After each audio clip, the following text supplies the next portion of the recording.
Xo'p, qaraysizlar treyderlar.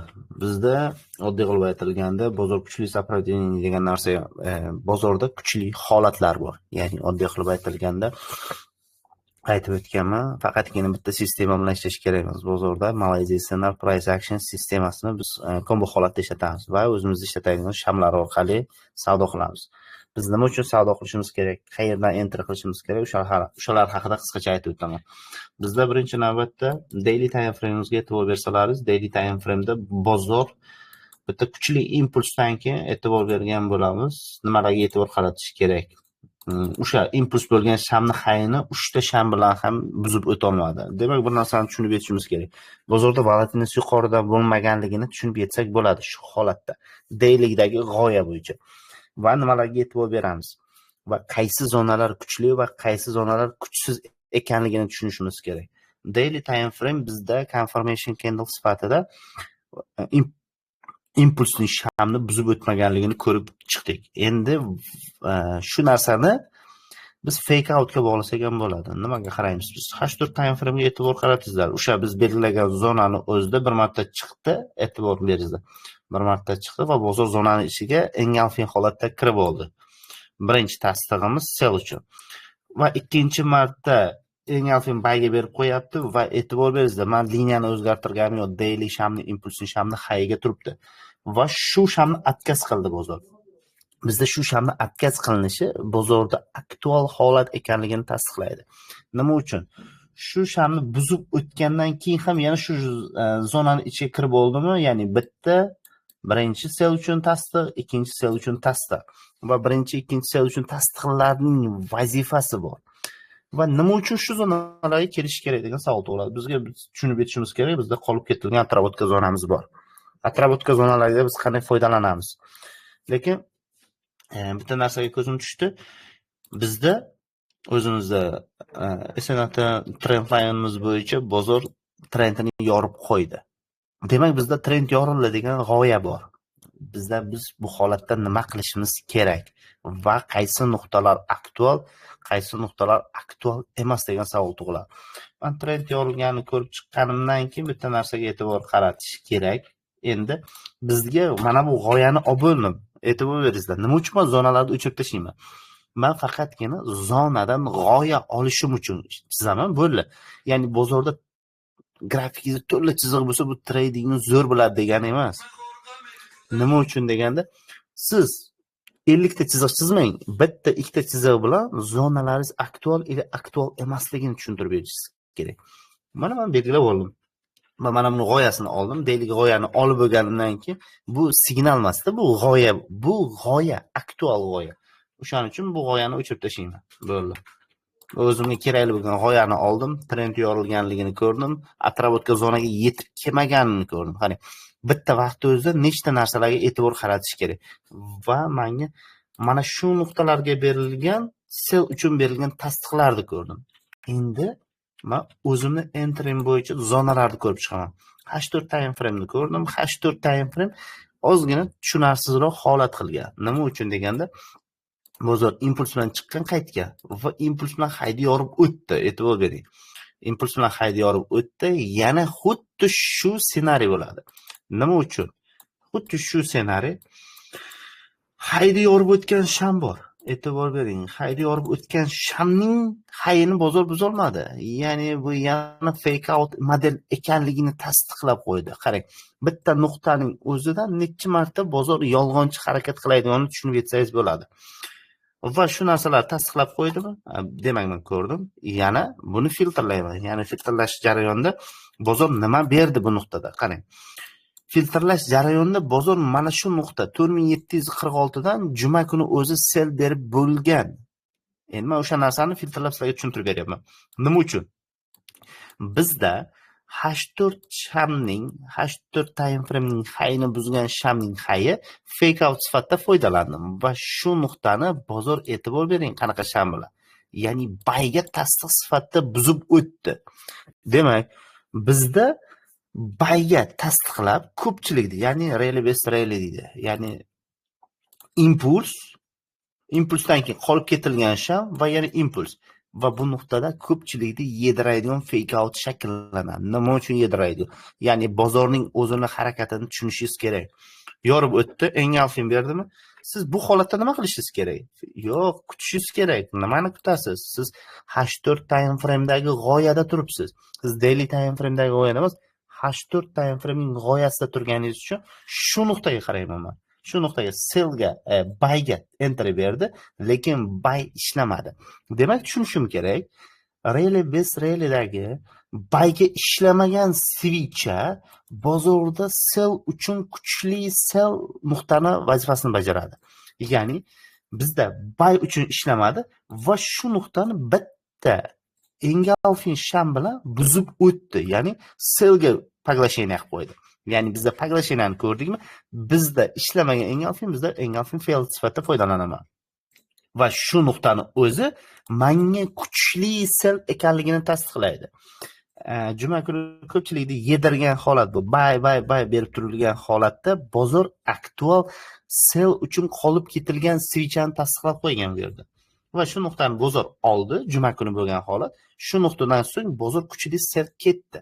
Va shu nuqtani o'zidan bozorga e'tibor berishingiz mumkin. Pastda 1000 punktli harakat bo'ldi. Bitta sham bilan bozordagi harakat nima xohlaydiganini tushunsa bo'ladi. Zonalar ikkinchi darajali. Siz qaysi zona qachon ishlashini bilishingiz kerak. Любой zonada siz ishlaysiz degan joyi yo'q. Ana trend line'ga ham tupurib qo'yadi, order blockga ham tupurib qo'yadi, zonalarga ham tupurib qo'yadi. Chunki mantiqni tushunishmaydi ko'pchilik. Buy beradi, signalga buy beradi, yeb ketaveradi. Keyin bu yerda stoplarni screenshotlarni o'chirib qo'yadi. Yo'q, unaqa nima kerak bu? U o'zini emas, hammani aldashga harakat qilyapti. Ana endi men mana shu narsani ko'rdim. Chunki bungacha bo'lgan jarayonda men sell zonani olgandan ko'rdimmi? Men tushunishim kerak, buy zonalar endi ishlamaydi. Nima uchun ishlamaydi? Chunki bozorda fake out qilingan zonani ichida qolib ketilgan modelning switchasini bozor olib bo'ldi. Ana endi men nima qilishim kerak? Demak, olib bo'ldimi? Endi men buy zonalarga hujum qilaman. Buy zonalarga birinchi buy zonam, ikkinchi buy zonamga bozor ertalabki impuls bilan yetib keldi. Va menga keyingi qadamni tasdiqladi. Keyingi qadam menga bozorda nima harakat ko'rsam bo'ladi va qachon ko'rishim kerak degan savol bor. Endi zonalarni ko'rib oldim. H4 time frame'da struktura sindirilgan fake out holatini ham tasdiqlab bergan. Demak, menga o'zidan oldin kelgan zonamni hali atravotkasini olmadi. Bu zonamni ham atravotkasini olmadi. Ya'ni 43 zonani ham olmadi. 29 zonani ham olmadi. Demak, endi men nima qilaman? Bozorning o'zini qolib ketilgan aktual switchalari bor. Ya'ni bozor perihyperlowdan keyingi atravotkani bozor olishi kerak. Ya'ni perihyperlowdan keyin bozor qolib ketilgan atravotkasini bozor olmadi. E'tibor bering, har bitta zonalaringiz tasdiqlangandan keyin bozor nima tortsangiz o'sha nuqtani beradi. Men aytayapman-ku, Fibonacci tortasizmi, trend tortasizmi, order block yo'q, aktual. Chunki bozor tasdiqlab ketdi. Shu zonaga borishini tasdiqladi. Ana endi qachon boradi degan savol tug'iladi. Menda H4 time frame'ga e'tibor bergan bo'lsalaringiz, H4 time frame'da bozor o'zidan oldingi kelgan minimum impulsni harakat bilan buzib o'tdi. Va men nima qilishim kerak? Va e'tibor qaratishim kerak bo'lgan nuqta bor. Men e'tibor bergan bo'lsalaringiz, mana pastdan kuchli, ya'ni globalniy sell zonani ko'rdim, ya'ni globalniy trendni bozor yorib o'tganini ko'rdim va bozor globalni yorib o'tgandan keyin lokalniy zonalarga hujum qiladimi yo'qmi, shuni ko'rib chiqaman. Bozor testli harakatini bermadi. Birinchi tasdig'im. G'oyalar bo'yicha ishlash kerak. Tasdig'ini bermadi. Demak, tushunishim kerak, bozorning atrovotka zonasi sveji. Ya'ni men sveji zonalardan foydalanaman. H1 time frame'ga e'tibor qaratamiz. H1 time frame'da bozor juda ham kuchli sell zonalarida tasdiqlab qo'ygan. Faqatgina bozor o'zi buzishi kerak bo'lgan narx bor. Bozor o'zi buzishi mumkin bo'lgan narx bor, bozor buzishi kerak bo'lgan narx bor. Ya'ni mumkin bilan buzishi shart degan narsa borda. Ya'ni bozor 84 narxini o'zidan 99 zonagacha bozor juda ham kuchli sell zona. Ya'ni realniy kuchli sell zona. Nima uchun bu yerda men bir nechta sabablarni keltirishim mumkin. Ya'ni atrobotkadagi asbar zona va trend line atrobotka zonasi, trend buzilishi va o'sha zonaning ichida trendning 3-nuqtasi va kuchli shamlar borligi sababli shu nuqtani man sell zona deb olishim mumkin. Xo'p, e'tibor qaratamiz. Bunda ham xuddi shu narsa bor. Ya'ni trendning 1-chi, 2-chi, 3-chi nuqtasiga hali bozor atrobotka zonasiga kelmadi, lekin sell ekanligini tasdiqlab qo'ydi. Demak, men nima harakat qilaman? Shu zonalarga borish jarayoni bozor qanaqa holatda bordi? Men zonamni belgilab oldim. Birinchi qilishim kerak bo'lgan zonamni belgilab oldim va shu nuqtalarda men sell qidirishim kerak ekan. Lekin endi keyingi etapga o'taman. Ya'ni zonani filtrlab boryapman. Men birinchi fake out ekanligini bildim, ikkinchi trend yorilganligini bildim, uchinchisi asbar zonada ekanligini bildim va to'rtinchisi zona kuchli ekanligini bildim. Ana endi eng oxirgi qarorga keldim. Eng oxirgi qaror menga zonaga kirgandan keyin qanday jarayonda keldi. Ya'ni siz oddiy qilib aytganda qandaydir o'zingizning uyingiz bor. Mana masalan o'zingizning uyingiz bor. Shu uyga to'g'ri borsangiz ham bo'ladi, aylanib borsangiz ham bo'ladi, bu yoqda aylanib ham borsangiz bo'ladi. Umuman qiziq emas. Faqatgina e'tibor berishingiz kerak bo'lgan jihat bor. Bozor agarda to'g'ri boradigan bo'lsangiz, sizda bozor likvidnost qoldirmasdan boradi. Ya'ni bozorda qiziq emas, ya'ni qaytib ketishi. Demak, men egri borgan bozorda yaxshi ko'raman. Ya'ni bozor chaynalib borgan, ya'ni kompressionniy harakat bozorning kuchli zonalariga kelsa, entryni tasdiqlab qo'yadi. Men zonalarni belgilab oldim. Bu birinchi zonam sell uchun. Xo'p, endi filtrlaymiz. Entryga keldik.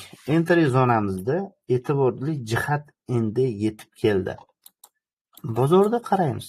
Bozor tushdi, chiqdi, tushdi, chiqdi, tushdi, chiqdi. Bitta nuqtaning o'zi bozorda kuchli harakat bo'lganligini tasdiqladi. Birinchi nuqta, ikkinchi nuqta, uchinchi nuqta. Va eng kerakli jihati bor. Qarangizlar. Bozor impuls bilan buzgan payti shu bitta korreksiya berdi. Bu korreksiya mana bu 3 ta zonani ishlata olmadi. Demak, bizlar 3 ta zonani ishlatilmaganligini tushungandan so'ng yana bu zona yana kelishini tasdiqlab qo'yadi. Ya'ni bozorning o'zining psixologiyasi bor. Zonalar qachon bir marta ishlaydi, qachon 2 marta ishlashi kerak ekanligi g'oyasi bor. Va shu zonaga yetib bormasdan keyin bozorga e'tibor bering. Bitta korreksiya berib hammani ishontiryapti sizga. Mana men bu yerga bitta korreksiya berib ishontiryapti va bozor test qilmagan zonasini yana bir marta impuls bilan buzdi. Ya'ni impuls bilan keldi. Va impuls bilan kelganda bitta jihatga qaraymiz. Nimaga? 1 2 3 bu yetib kela olmadi va shu nuqtani o'zi bozorda kuchli sell ekanligini tasdiqladi. Sell.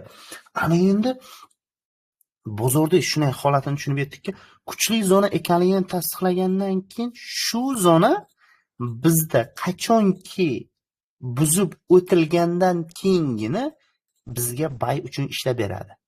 Men ixtiyoriy switchani buy uchun demayapman, e'tibor bergan bo'lsalaringiz, men ixtiyoriy zonani men buy uchun ishlatmayman. Bu zonani ham ishlatmayapman, bu zonani ham ishlatmayman. Menga aktuali kerak. Ya'ni bozorning o'zini shakllangan jarayoni muhim. Ana endi nima uchun aynan shu switcha degan savol tug'iladi. Bozorga qarayman. Bozorning o'zining aktual holati bor. Bozor trendi bor, trend idealni. Men nima uchun bir xil aytaman, nima uchun buni istab olmadingiz? Yo'q, bozorning o'zining aktual trendi bor.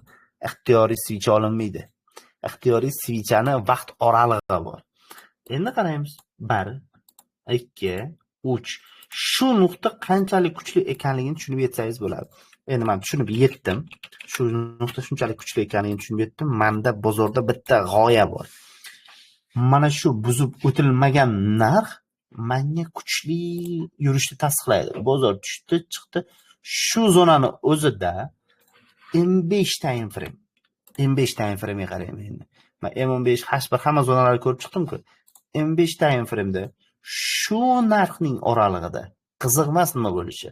Shu narxning oralig'ida M5 time frame struktura sindirsa, menda sell ekanligini tasdiqlaydi. Agarda bu jarayon bo'lmadi, men tushunib yetyapman, bu jarayon bo'lmayapti. Demak, tushunib yetishim kerak. Mana shu narx sinib o'tishi bilan bozor shu zonani ichiga yana qaytib kiradi. E'tibor bering. Shu zonadan foydalanyapman. Men pastdan order blok olib, yoki Fibonacci tortib o'tirmayapman. Shu zonani o'zi menga ham buy ham sell uchun ekanligini tushunib yetdim. Shu zonani ichida buyga struktura berib qo'ysa, bo'ldi, men buy ishlayman. Bo'ldi. Bugungi g'oyam shu meni. Xo'p, zapis o'chiraman. 15 minutga